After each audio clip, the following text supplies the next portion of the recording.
नमस्कार दोस्तों। सनातन धर्म में एकादशी व्रत का बहुत बड़ा महत्व बताया गया है। लेकिन पाप मोचनी एकादशी को विशेष रूप से सभी पापों को नष्ट करने वाली एकादशी माना जाता है। मान्यता है कि जो भी व्यक्ति श्रद्धा और नियम से एकादशी व्रत करता है उसके जीवन के सभी पाप नष्ट हो जाते हैं और भगवान विष्णु की विशेष कृपा प्राप्त होती है। चैत्र मास के कृष्ण पक्ष की एकादशी को पाप मोचनी एकादशी व्रत कहा जाता है। इस साल पाप मोचनी एकादशी का व्रत 15 मार्च को रखा जाएगा। पाप मोचनी चैत्र कृष्ण पक्ष की एकादशी के बारे में पूछा।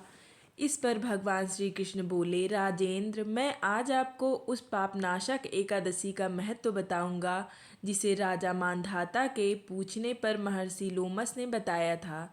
बहुत समय पहले की बात है। अप्सराएं चैत्र रथ नामक वन में गंधर्वों की कन्याओं के साथ गाते बजाते हुए घूम रहे थे।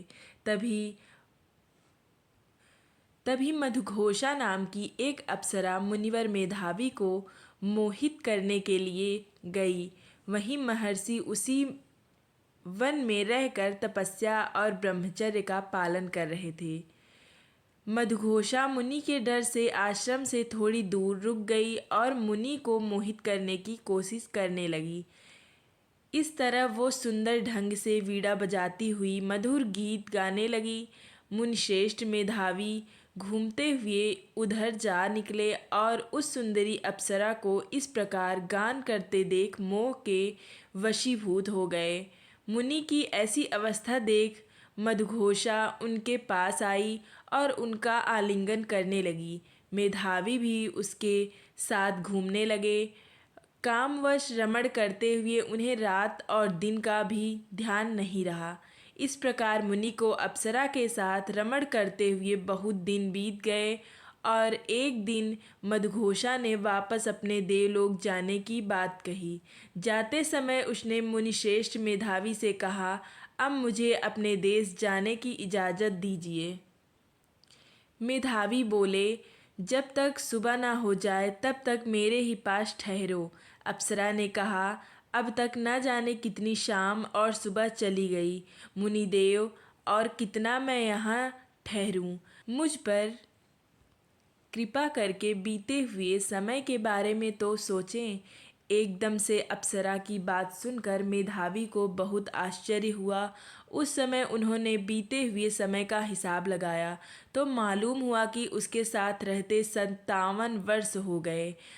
उसे अपनी तपस्या का विनाश करने वाली जानकर मुनि को उस पर बड़ा क्रोध हुआ।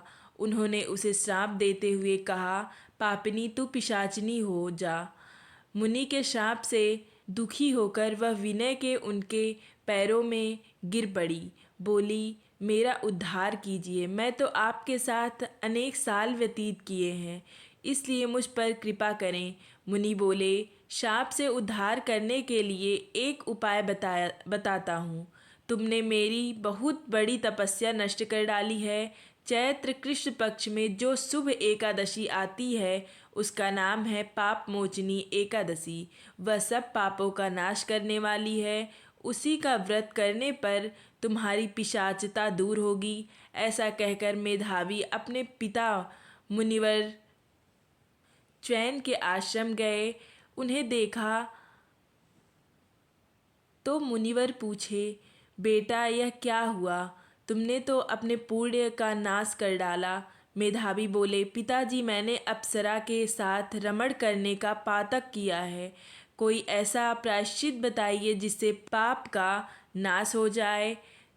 चैन ने कहा, चैत्र कृष्ण पक्ष में जो पाप मोचनी एकादशी व्रत होती है उसका व्रत करने पर पाप राशि का विनाश हो जाएगा।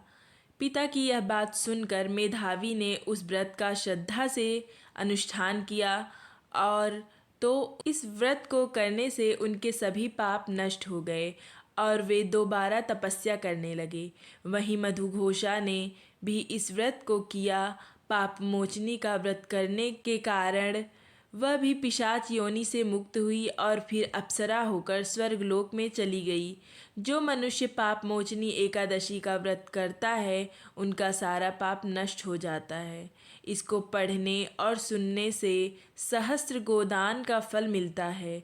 ब्रह्म हत्या, सुवर्ण की चोरी, सुरापान करने वाले महापात की भी इस व्रत के करने से पाप मुक्ति हो जाता है। यह व्रत बहुत पुण्यमय है। यह एकादशी सभी प्रकार के पापों और शापों से मुक्ति दिलाती है। इस कथा को सुनने से या पढ़ने से 1000 गोदान के बराबर फल मिलता है।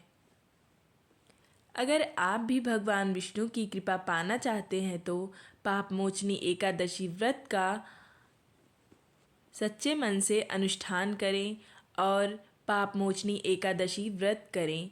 इस व्रत को करने से भगवान विष्णु प्रसन्न होते हैं।